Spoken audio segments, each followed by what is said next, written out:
বাংলা তারিখ। কবি অনির্বাণ ঘোষ।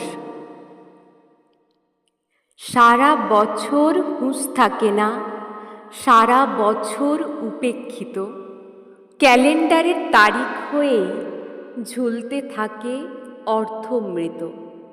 কাউকে যদি প্রশ্ন করেন বাংলাতে আজ তারিখ কত, দেখতে পাবেন সেই বেচারা কেমন করে ইতস্তত। হয়তো তিনি বলতে পারেন, মানে বাংলা তারিখ কেমন করে বলবো, সব কমে তো আর লাগে না ঠিক। তাও আমাদের পয়লা বৈশাখ, তাও আমাদের বর্ষবরণ, আসর সাজায় কাঁসর বাজায় উদ্দীপনার নানান ধরন।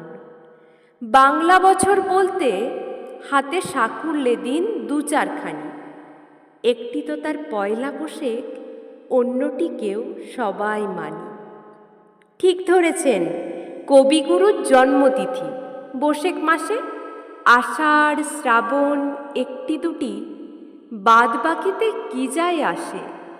হয়তো পুজো পার্বণে বা বিয়ের তিথি খোঁজার বেলায় সবাই তখন পঞ্জি খুলে, সবাই বাংলা তারিখ মেলায়। ঠেকাই পড়ে দু এক দিনে, এরপরে কে রাখবে মনে, বাংলা বছর ক্যালেন্ডারে ঝুলবে ধুলোর আস্তরণে।